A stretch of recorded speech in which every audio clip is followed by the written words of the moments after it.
क्योंकि हम जो खाते हैं वो सब हमें एग्रीकल्चर से ही मिलता है। खाने के अलावा एग्रीकल्चर से हमें रॉ मटेरियल्स भी मिलते हैं जो कि इंडस्ट्रीज में चाहिए होते हैं। Types of farming. फार्मिंग दो तरह की होती है, एक होती है सबसिस्टेंस और एक होती है कमर्शियल। सबसिस्टेंस फार्मिंग में फार्मर जो भी प्रोड्यूस करते हैं वो खुद के कंजम्पशन के लिए करते हैं, मार्केट में सेल करने के लिए नहीं करते। कमर्शियल फार्मिंग में जो प्रोडक्शन होता है वो मार्केट में बेचने के लिए होता है। सबसिस्टेंस फार्मिंग की बात करें तो ये भी दो तरह का होता है, एक होती है प्रिमिटिव सबसिस्टेंस फार्मिंग और दूसरी होती है intensive subsistence farming. Primitive as a name suggest, इस फार्मिंग में प्रिमिटिव टूल्स यूज किए जाते हैं और इस तरह की फार्मिंग में जो फार्मर्स होते हैं वो रेनफॉल या नेचुरल क्लाइमेट कैसा है इन सब चीजों पे डिपेंडेंट रहते हैं, यानी अलग से वो प्रोडक्शन बढ़ाने के लिए कुछ नहीं करते, जैसा भी नेचुरल एनवायरनमेंट है उसके हिसाब से ही प्रोड्यूस करते हैं। इंटेंसिव सबसिस्टेंस फार्मिंग में जैसा नाम से लग रहा है इंटेंसिव तरीके से केमिकल्स, इनपुट्स और इरिगेशन का यूज करते हैं छोटे से प्लॉट में और प्रोडक्शन करते हैं अपनी फैमिली के लिए। तो इंटेंसिव कल्टीवेशन हमें उन जगह देखने को मिलती है जहाँ पे पॉपुलेशन बहुत ज्यादा है और प्लॉट या लैंड का साइज बहुत छोटा होता है और उस छोटे से ही प्लॉट पे फार्मर की फैमिली डिपेंडेंट रहती है खाने के लिए। अच्छा, तो फार्म का साइज छोटा क्यों होता है? ये होता है राइट ऑफ इनहेरिटेंस की वजह से, यानी कि एक जनरेशन से दूसरी जनरेशन में जब भूमि का बंटवारा होता है तो सबके हिस्से में कम कम जमीनें आने लगती है, तो जनरेशन बाय जनरेशन फार्मर का लैंड साइज कम होता रहता है। तो इंटेंसिव सबसिस्टेंस फार्मिंग में फार्मर ज्यादा होते हैं, लैंड कम होता है, और प्रिमिटिव सबसिस्टेंस फार्मिंग में फार्मर्स कम होते हैं, लैंड ज्यादा होता है। अब प्रिमिटिव एग्रीकल्चर को थोड़ी और अच्छे से समझते हैं। इस एग्रीकल्चर में फार्मर ये करते हैं कि लैंड में जो भी पेड़ लगे हैं उनको काटते हैं और जो बाकी छोटे प्लांट्स या पत्तियां बची होती हैं उनको आग लगा देते हैं। ऐसा करने से लैंड क्लियर हो जाते हैं और सॉइल में न्यूट्रिएंट्स भी जाते हैं, इसलिए इस तरह की फार्मिंग को स्लैश एंड बर्न एग्रीकल्चर भी कहते हैं। इसके बाद जब ये साफ हो जाता है तब फार्मर्स इसमें एग्रीकल्चर करते हैं और फिर जैसे जैसे इसमें प्रोडक्शन होता रहता है प्रोडक्टिविटी कम होने लगती है और लैंड की फर्टिलिटी कम होने लगती है।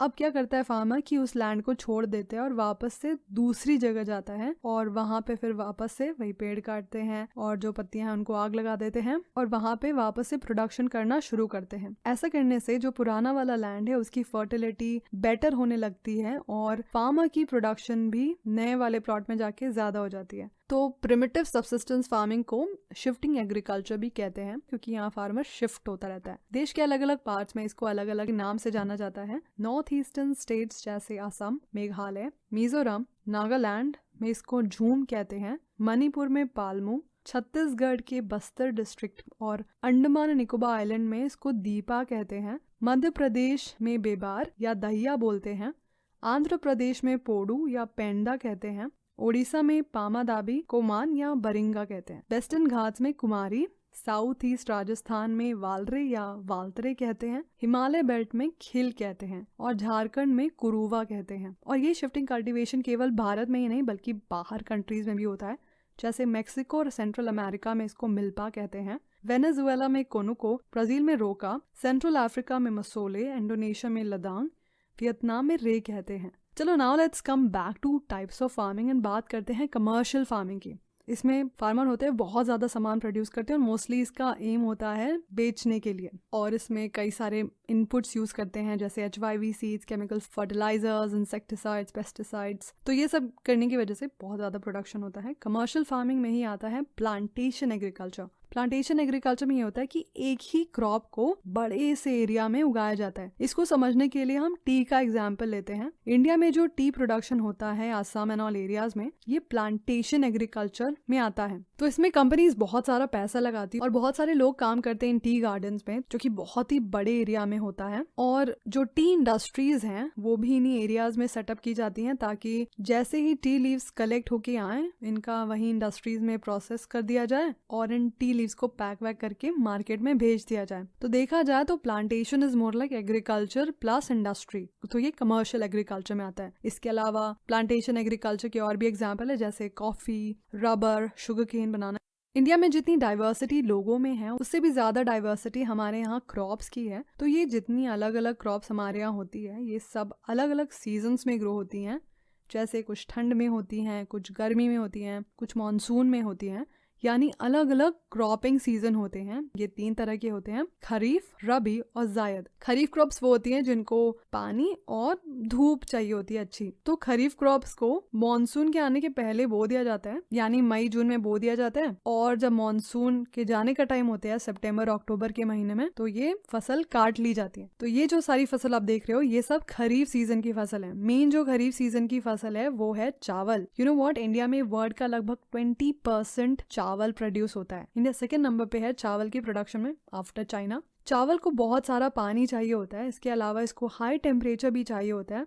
तो मोस्टली राइस का प्रोडक्शन इन एरियाज में होता है जहाँ पे 100 सेंटीमीटर से ज्यादा रेनफॉल होती है साल भर में। बाकी जहाँ कम रेनफॉल होती है जैसे ये सब एरियाज में, तो यहाँ पे इरिगेशन के थ्रू राइस की जो भी नीड्स है पानी की वो सब फुलफिल की जाती हैं। असम, वेस्ट बंगाल और उड़ीसा में जहाँ बहुत ही ज्यादा बारिश होती है, तो इन जगह पे चावल की 3 बार खेती की जाती है। इसको अमन, बोरो और आउस कहते हैं। बात करें रबी क्रॉप की, तो ये वो क्रॉप होती है जिनको ठंड में यानी अभी के टाइम अक्टूबर से दिसंबर के बीच में बोया जाता है और अप्रैल से जून के टाइम पे काट लिया जाता है। ये वो क्रॉप है जिनको उगाने के टाइम ठंडा मौसम चाहिए होता है और जब काटने का टाइम है तो गर्म मौसम चाहिए। रबी क्रॉप का मेन एग्जाम्पल है गेहूं। गेहूं को ज्यादा रेनफॉल नहीं चाहिए होती है, बस 50 to 75 सेंटीमीटर रेनफॉल के एरिया में इजिली हो जाता है। और आपने वेस्टर्न डिस्टर्बेंस पढ़ा होगा जिसकी वजह से हमारे नॉर्दर्न पार्ट में बारिश होती है ठंड के टाइम पे। तो ये जो रबी क्रॉप है जो ठंड के टाइम पे होती है, तो ये जो क्रॉप्स है इनको पानी मिल जाता है वेस्टर्न डिस्टर्बेंस की वजह से।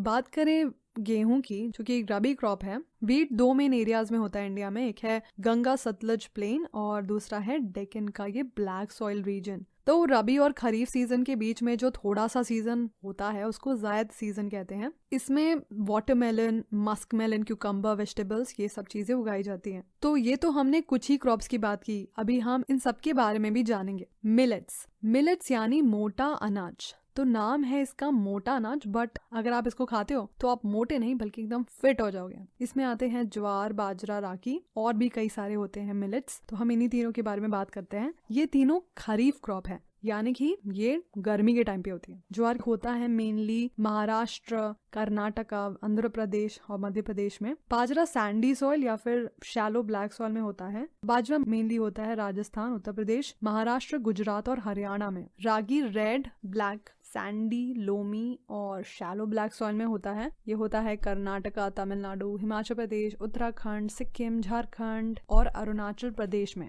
मेज, मक्का, इसको क्वीन ऑफ सीरियल्स कहते हैं और ये खरीफ क्रॉप है, बट इसको रबी सीजन में भी ग्रो किया जा सकता है। या दैट्स व्हाई इट्स क्वीन ना। इसको 21 डिग्री से 27 डिग्री सेल्सियस टेम्परेचर चाहिए होता है और ये ओल्ड एलिवियल सॉइल में अच्छे से ग्रो करता है। और मेजर मेज प्रोड्यूसिंग स्टेट्स हैं कर्नाटका, मध्य प्रदेश, उत्तर प्रदेश, बिहार, आंध्र प्रदेश और तेलंगाना। ओके, अब बात करते हैं पल्सेस की।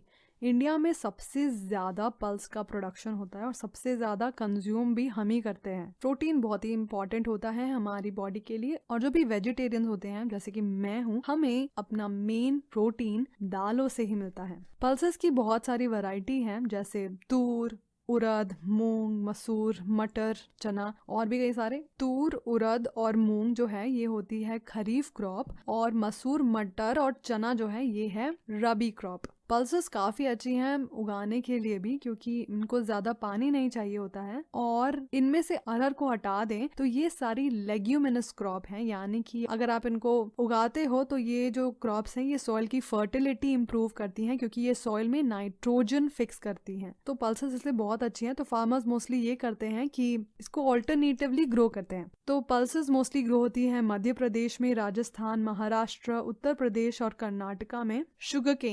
शुगर केन होता है ट्रॉपिकल और सब ट्रॉपिकल एरियाज में। इसको हॉट और ह्यूमिड क्लाइमेट चाहिए होता है। अगर ये उन एरियाज में होगा जहाँ पे 21 से 27 डिग्री टेम्परेचर रहेगा और 75 से 100 सेंटीमीटर रेनफॉल होगी साल भर में, तो वहाँ पे ये अच्छे से होगा। और जहाँ कम रेनफॉल होती है वहाँ पे इरिगेशन की जरूरत पड़ेगी और ये कोई भी सॉइल में हो जाता है। बस इसको उगाने के लिए और काटने के लिए बहुत सारे लेबर की जरूरत होती है। वर्ल्ड में शुगर केन का सबसे ज्यादा प्रोडक्शन होता है ब्राजील में और सेकेंड नंबर पे इंडिया में। तो शुगर केन गुड़, खांडसारी और शीरा बनाने के लिए यूज होता है। शुगर केन का प्रोडक्शन होता है उत्तर प्रदेश, महाराष्ट्र, कर्नाटका, तमिलनाडु, आंध्र प्रदेश, तेलंगाना, बिहार, पंजाब और हरियाणा में। ऑयल सीड्स वो सीड्स होते हैं जिनसे हमें ऑयल मिलता है। जितना भी एग्रीकल्चरल एरिया है इंडिया में, उसमें 12% एरिया में ऑयल सीड का प्रोडक्शन होता है। ऑयल सीड्स के एग्जाम्पल हैं जैसे ग्राउंडनट, मस्टर्ड, कोकोनट, तिल, soybean, castor seed, linseed, flax seed और सनफ्लावर सीड। इन सब में से ज्यादातर का यूज खाना बनाने के लिए किया जाता है, बट कुछ ऑयल सीड्स का use as a raw material भी होता है, जिनको की यूज करते हैं सोप में, कॉस्मेटिक्स में और ऑइंटमेंट्स में। टी जैसे कि हमने देखा था कि एक प्लांटेशन क्रॉप है। टी ट्रॉपिकल और सब ट्रॉपिकल एरियाज में ग्रो किया जाता है। टी के लिए जो सॉइल होना चाहिए वो वेल ड्रेन्ड होना चाहिए, यानी पानी डालो और पानी जड़ों तक जाए और फिर बह जाए, यानी वो ठहरे नहीं, क्योंकि ये टी के लिए अच्छा नहीं है। जिसलिए जो टी प्लांटेशन होता है ये स्लोप में किया जाता है ताकि पानी चला जाए। इसके अलावा सॉइल फर्टिलिटी होनी चाहिए, उसमें ह्यूमस और ऑर्गेनिक मैटर भी होना चाहिए। टी के लिए चाहिए हाई टेम्परेचर और हाई रेनफॉल। टी एक लेबर इंटेंसिव इंडस्ट्री है, यानी ज्यादा लेबर की जरूरत होती है। असम, दार्जिलिंग, जलपाईगुड़ी, वेस्ट बंगाल, तमिलनाडु, केरला, इनके अलावा हिमाचल प्रदेश, उत्तराखंड, मेघालय, आंध्र प्रदेश और त्रिपुरा भी टी प्रोड्यूसिंग स्टेट्स हैं। Coffee, Indian coffee world famous है उसकी क्वालिटी के लिए। इंडिया में 2 तरह की कॉफी की वैरायटी ग्रो की जाती हैं, एक है अरेबिका, दूसरी है रोबस्टा। और मेजर कॉफी प्रोड्यूसिंग स्टेट्स हैं कर्नाटका, तमिलनाडु और केरला। हॉर्टिकल्चरल क्रॉप्स, इंडिया में ट्रॉपिकल और टेम्परेट फ्रूट्स दोनों ही प्रोड्यूस किए जाते हैं। महाराष्ट्र, आंध्र प्रदेश, तेलंगाना, उत्तर प्रदेश और वेस्ट बंगाल आम के लिए फेमस है। नागपुर और चेरापूंजी के ऑरेंजेस फेमस हैं। केरला, मिजोरम, महाराष्ट्र, तमिलनाडु के बनाना, उत्तर प्रदेश और बिहार के लीची और गुआवा, मेघालय का पाइनएप्पल, आंध्र प्रदेश, तेलंगाना, महाराष्ट्र के ग्रेप्स, जम्मू कश्मीर और हिमाचल प्रदेश के apples, pears, apricots and walnuts बहुत ही ज्यादा डिमांड में रहते हैं। इंडिया में बहुत तरह के वेजिटेबल्स भी मिलते हैं। तो ये सब बात रही फूड की जो एग्रीकल्चर से मिलता है। हमें बहुत से रॉ मटेरियल्स भी मिलते हैं एग्रीकल्चर से, जैसे रबर। ये इक्वेटोरियल क्रॉप है जहाँ टेम्परेचर और रेनफॉल दोनों ज्यादा होती है, इसलिए इसको 25 डिग्री सेल्सियस से ऊपर का टेम्परेचर चाहिए होता है और 200 सेंटीमीटर रेनफॉल। बट अगर इसको सही कंडीशन मिलेगी तो ये ट्रॉपिकल या फिर सब ट्रॉपिकल एरियाज में भी ग्रो किया जा सकता है। और इसको ग्रो किया जाता है Kerala, Tamil Nadu, Karnataka, Andaman and Nicobar islands and Garo hills of Meghalaya. Fibre crops, cotton, jute, hemp और natural silk major fibre crops हैं इंडिया में। इनमें से ये तीनों तो पेड़ से मिलते हैं। सिल्क हमें मिलता है सिल्क वर्म से।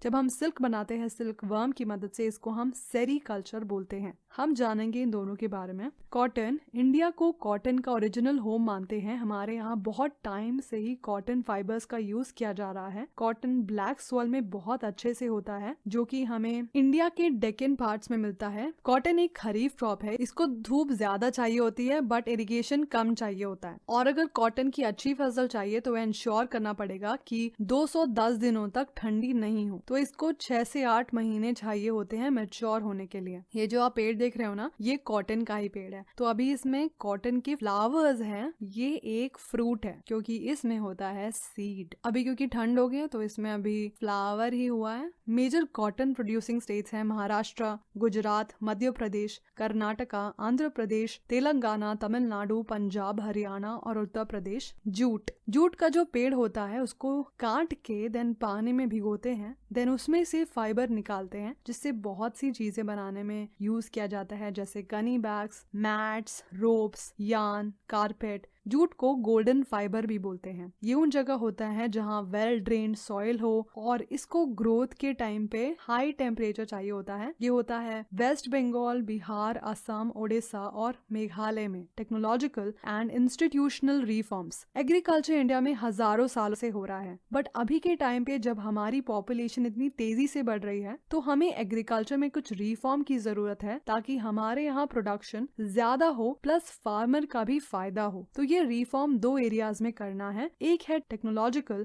और दूसरा है इंस्टीट्यूशनल। टेक्नोलॉजी का रिफॉर्म करना है, यानी अभी जो इम्प्लीमेंट्स यूज कर रहे हैं हम, जो सीड्स यूज कर रहे हैं, किस तरह पानी यूज कर रहे हैं, जैसे इरिगेशन में हाल के टाइम में काफी नए सोर्सेज आए हैं, बट अभी भी ज्यादातर फार्मर रेनफॉल पे ही डिपेंडेंट है। तो जब टेक्नोलॉजी इंप्रूव होगी तो प्रोडक्शन भी बढ़ेगा। दूसरा जो रिफॉर्म है वो इंस्टीट्यूशनल है। इसमें ये प्रॉब्लम है कि हमारे यहाँ एग्रीकल्चर में ज्यादा फार्मर के पास या तो लैंड नहीं है और वो दूसरे के यहाँ काम करते हैं, या अगर लैंड है भी तो वो बहुत ही छोटा लैंड है, यानी हमारे यहाँ लैंडलेस या स्मॉल एंड मार्जिनल फार्मर्स बहुत ज्यादा हैं। ऐसे में सिर्फ टेक्नोलॉजी बेटर करने से क्या फायदा, क्योंकि जो छोटे किसान हैं वो अपने छोटे से प्लॉट में क्या ही टेक्नोलॉजी यूज कर लेंगे। तो इसके लिए क्या कर सकते हैं? तो ये प्रॉब्लम अभी की नहीं है बल्कि बहुत टाइम से ही है। पहले के टाइम पे कुछ लोगों के पास ही जमीन होती थी और वो लोगों को अपने यहाँ काम पे रखते थे और उनको मजदूरी देते थे। इंस्टीट्यूशनल रिफॉर्म में सबसे फेमस जो मूवमेंट था वो था भूदान मूवमेंट। तो उस टाइम विनोबा भावे जो कि गांधी जी को बहुत मानते थे और उनको गांधी जी का ग्राम स्वराज का जो एजेंडा था वो बहुत ही अच्छा लगा। ग्राम स्वराज में ये था कि जो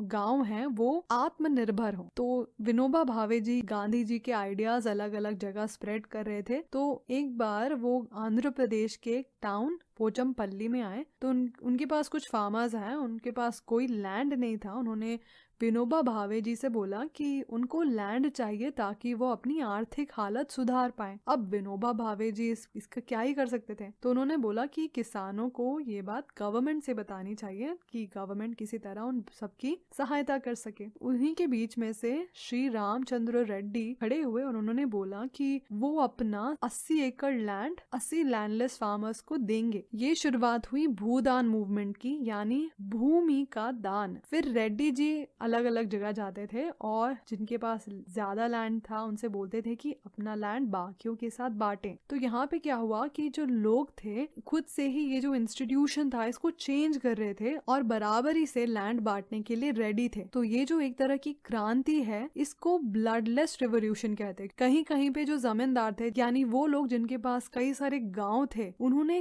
गाँव दान कर दिए लोगों को। तो ये हुआ ग्राम दान। ये तो बहुत कम लोगों ने किया कि अपना लैंड उन्होंने दूसरों के साथ शेयर किया। इसलिए गवर्नमेंट ने भी स्टेप्स लिए ताकि लोगों में इक्वालिटी आए। तो जो हमारा सबसे पहला 5 ईयर प्लान बना था उसमें लैंड रिफॉर्म पर जोर दिया गया। तो उसके लिए गवर्नमेंट ने ये चीजें करी, कंसोलिडेशन ऑफ लैंड। तो जैसा हमने देखा कि राइट ऑफ इनहेरिटेंस की वजह से लैंड का साइज छोटा होता रहता है और ऐसा भी तो होता है, कोई भी इंसान एक ही जगह तो अपना लैंड लेता नहीं, वो बहुत सारी जगह पे लैंड लेता है। तो हर जगह पे बंटवारा होगा तो क्या होता है कि प्लॉट छोटे हो रहे हैं प्लस वो अलग अलग जगह पे भी सिचुएटेड है। ऐसे में क्या करते हैं, अगर यही जो छोटे छोटे प्लॉट हैं ये साथ में होते तब भी थोड़ा बेटर एग्रीकल्चर हो सकता था। तो इसको चकबंदी कहते हैं, यानी कि जो भी ये प्लॉट अलग अलग बिखरे हुए हैं इनको एक जगह लाए जाते हैं। कोऑपरेटिव फार्मिंग, इसमें क्या होता है कि फार्मर्स आपस में मिलके क्रॉप्स उगाते हैं और फायदा लेते हैं कोऑपरेटिव फार्मिंग का। अबॉलिशन ऑफ जमींदारी, यानी कि जमींदारी खत्म कर दी गई और बहुत से लैंडलेस लोगों को इसकी वजह से लैंड मिला। तो 1960s 70s में टेक्नोलॉजिकल रिफॉर्म हुए और ग्रीन रेवोल्यूशन की शुरुआत हुई। और ग्रीन रेवोल्यूशन की पैकेज टेक्नोलॉजी की वजह से हमारे देश में व्हीट और राइस जम के उगने लगा। और फिर व्हाइट रेवोल्यूशन भी हुआ जिसकी वजह से कंट्री में मिल्क का प्रोडक्शन भी बढ़ा। बट इन सब चीज का फायदा कुछ ही एरियाज में था। तो ये फायदा औरों तक पहुंचाने के लिए 1980s 1990s में कॉम्प्रिहेंसिव लैंड डेवलपमेंट प्रोग्राम आया, जिसमें कि टेक्नोलॉजिकल और इंस्टीट्यूशनल दोनों ही तरह के रिफॉर्म्स थे, जैसे provision for crop insurance against drought, flood, cyclone, fire and disease. यानी अगर किसान अपनी क्रॉप का इंश्योरेंस करवाता है तो फसल को अगर इनमें से कोई भी नुकसान होता है तो उनको कॉम्पनसेशन मिलेगा। ऐसा नहीं होगा कि उनका पूरा पैसा डूब जाएगा। Establishment of regional rural bank, ये वो बैंक जो स्पेशली एग्रीकल्चर के लिए बनाए गए होते हैं और ये फार्मर्स को हेल्प करते हैं उनको क्रेडिट देने में बहुत ही कम रेट ऑफ इंटरेस्ट पर। और कोऑपरेटिव फार्मिंग शुरू की गई। इसके अलावा किसानों के लिए और भी चीजें की गई, जैसे किसान क्रेडिट कार्ड बनवाए गए, जिसके अंदर ये था कि किसान के पास अगर पैसे नहीं है तो वो डायरेक्टली ATM जाके पैसे ले सकते हैं और उसको पूरे साल में कभी भी पे कर सकते हैं। साथ ही साथ इनको इसमें पर्सनल एक्सीडेंट इंश्योरेंस स्कीम के अंदर कवर मिलता है, यानी अगर फार्मर की डेथ हो गई या अपाहिज हो गए तो उसका उनको पैसा मिलेगा। और फार्मर की हेल्प करने के लिए उनको मौसम की जानकारी दी जाती है ताकि वो मौसम के हिसाब से अपनी फसल की तैयारी करें। इसके अलावा टीवी और रेडियो की हेल्प से किसानों को जागरूक किया जाता है और गवर्नमेंट किसानों को बिचौलियों से भी बचाती है। Contribution of agriculture to the national economy, employment and output. तो जैसा कि हमने sectors of Indian economy chapter में पढ़ा था कि इंडिया में बहुत सारे लोग एग्रीकल्चर करते हैं, बट एग्रीकल्चर का कंट्रीब्यूशन जीडीपी में कम होता जा रहा है। तो इतने सारे लोग जो एग्रीकल्चर पे डिपेंडेंट हैं उनके लिए ये बिल्कुल भी अच्छा नहीं है। और ये भी है कि हमारे यहाँ एग्रीकल्चर में प्रोडक्टिविटी काफी कम है, उसके लिए गवर्नमेंट ने ये सारे काम किए हैं। Impact of globalisation on agriculture. Globalisation होता है जब कंट्रीज आपस में चीजें खरीदती हैं, बेचती हैं, लोग एक कंट्री से दूसरी कंट्री में जाते हैं, काम करते हैं। तो ग्लोबलाइजेशन अभी से नहीं बल्कि बहुत पहले से हो रहा है। इनफैक्ट जो ब्रिटेन ने हमारे ऊपर रूल किया था, ये हमारे यहाँ जब आए थे, ये ट्रेडर्स बन के आए थे हमारे यहाँ से सामान खरीदने के लिए। यूरोपियन कंट्रीज को हमारे यहाँ की स्पाइसेस चाहिए थी, तो वो हमारे यहाँ लोगों को एनकरेज करते थे ज्यादा से ज्यादा स्पाइसेस उगाने के लिए। अभी भी बहुत सारी स्पाइसेस इंडिया एक्सपोर्ट करता है दूसरी कंट्रीज को। स्पाइसेस के साथ साथ इंडिया का कॉटन भी बहुत फेमस था और हमारे यहाँ से कॉटन एक्सपोर्ट होके इंग्लैंड जाता था, जिसकी वजह से मैनचेस्टर और लिवरपूल में जो टेक्सटाइल इंडस्ट्री थी वो ग्रो होने लगी। और ब्रिटिश को इंडिया की इंडिगो भी एक्सपोर्ट करनी होती थी। इंडिगो होती थी कपड़ों को डाई करने के लिए और इससे काफी अच्छा कलर आता था। तो इंडिगो उगाने के लिए ब्रिटिश ने किसानों से बोला कि वो अपने खेत में इंडिगो उगाएं, बट इंडिगो के लिए फार्मर को फर्टाइल सॉइल चाहिए होता है और ना चाहते हुए भी उनको अपने ही फार्म में इंडिगो उगाना पड़ता था। और उगाने के बाद अंग्रेज बहुत ही सस्ते दाम में उनसे इंडिगो खरीद लेते थे। तो इसलिए फार्मर्स ने प्रोटेस्ट किया, जिसमें गांधी जी ने भी उन फार्मर्स का साथ दिया। इसको चंपारण आंदोलन भी बोलते हैं। तो ये तो बात रही इंडिपेंडेंस की पहली की। इंडिपेंडेंस के बाद बहुत सालों तक इंडिया ने बाहर की कंट्री से ट्रेड बहुत ही कम किया, बट 1990s में जो रिफॉर्म हुए और हमने वापस से इंटरनेशनल ट्रेड करना शुरू किया और हमारी इकोनॉमी बाहर की कंट्रीज के लिए ओपन की, तब से हमारे यहाँ हमें अलग अलग तरह के प्रोडक्ट्स दिखते हैं, अलग अलग कंपनीज हमें दिखती हैं मार्केट में, अलग अलग तरह के वेजिटेबल्स और फ्रूट्स भी हमें दिखते हैं, क्योंकि अब हम दूसरी कंट्रीज को अपने यहाँ के एग्रीकल्चरल प्रोडक्ट्स बेचते हैं और दूसरी कंट्रीज से खरीदते हैं। बट इन सब के बीच इंडिया के फार्मर के लिए बहुत प्रॉब्लम शुरू हो गई है, क्योंकि भले ही इंडिया में rice, cotton, rubber, T, coffee, jute and spices अच्छी क्वांटिटी में होता है और जो अच्छी क्वालिटी का भी होता है, पर इंडिया के फार्मर डेवलप्ड कंट्री के फार्मर से कम्पीट नहीं कर पाते हैं। ऐसा इसलिए क्योंकि डेवलप्ड कंट्रीज के जो फार्मर्स हैं उनकी गवर्नमेंट उनको बहुत सारे बेनिफिट्स देती है, सब्सिडीज देती है और उनको प्रमोट करती है कि वो ज्यादा से ज्यादा एक्सपोर्ट करे चीजें, वो ज्यादा से ज्यादा चीजें बनाए और दूसरी कंट्रीज में एक्सपोर्ट करे। On the other hand India में फार्मर्स बहुत ज्यादा हैं और गवर्नमेंट इनको इतने अच्छे से सपोर्ट नहीं कर पाती, जिसकी वजह से इंटरनेशनल ट्रेड में हमारे फार्मर को दूसरे फार्मर से कम्पीट करने में बहुत ही ज्यादा मुश्किल आती है। जब ग्रीन रेवोल्यूशन की शुरुआत हुई थी तो फार्मर के लिए ये बहुत ही प्रॉमिसिंग था, क्योंकि इससे प्रोडक्शन बढ़ा था। बट अब इतने सालों बाद हमें ग्रीन रेवोल्यूशन के जो नेगेटिव इफेक्ट्स हुए हैं वो हमें समझ में आ रहे हैं, जैसे कि केमिकल्स का ज्यादा यूज करने की वजह से लैंड की प्रोडक्टिविटी कम हो गई है, ज्यादा ग्राउंड वाटर का यूज इरिगेशन के लिए करने की वजह से एक्विफर्स सूख गए हैं। और जो सीड्स होते हैं ये कई तरह के होते हैं, कोई भी सीड ले लो, जैसे राइस ले लो, राइस की बहुत सारी वैरायटी मिलती है, बट जो फार्मर्स हैं वो मोस्टली कुछ ही वैरायटी का यूज ज्यादा करते हैं, तो बाकी वैरायटी का सीड नहीं यूज करने की वजह से ये सब जो सीड की वैरायटी है ये सब खत्म हो सकती है। तो हमारी बायोडाइवर्सिटी पे भी इसका काफी बुरा असर हुआ है। इसलिए आजकल ऑर्गेनिक फार्मिंग बहुत पॉपुलर हो रहा है, जिसमें फैक्ट्री में बने हुए केमिकल्स और फर्टिलाइजर्स का यूज नहीं किया जाता है, तो इससे एनवायरनमेंट पे बुरा असर भी नहीं पड़ता है। तो फार्मर को अलग अलग तरह की चीजें उगानी चाहिए, ना केवल राइस और व्हीट बल्कि पल्सेस या मिलेट्स भी ज्यादा ग्रो करनी चाहिए। इससे ना केवल उनकी इनकम बढ़ेगी बल्कि एनवायरनमेंट पे भी बुरा असर नहीं पड़ेगा। और ऐसी क्रॉप उगानी चाहिए जिसमें पानी कम लगे, जैसे कि fruits, medicinal herbs, flowers, vegetables, biodiesel crops जैसे जट्रोफा और जोजोबा, इन सब में बहुत ही कम पानी लगता है और राइस और शुगर में बहुत ज्यादा पानी लगता है। इन सबको उन्हीं एरियाज में उगाना चाहिए जहाँ पे पानी ज्यादा होता है। और वैसे भी इंडिया में इतना अलग अलग तरह का क्लाइमेट होता है, तो बेटर है ऐसी खेती करे जो हमारे मौसम के हिसाब से हो। सो या it's the end of the video. And ये जो आप गार्डन देख रहे हो ना, ये मेरे मामा का गार्डन है और मुझे बहुत ही ज्यादा अच्छा लगता है। सो आई थॉट इसको दिखाऊं आप लोगों को भी। तो अगर आपको ये वीडियो और मामा का गार्डन दोनों ही अच्छा लगा, सो लाइक द वीडियो।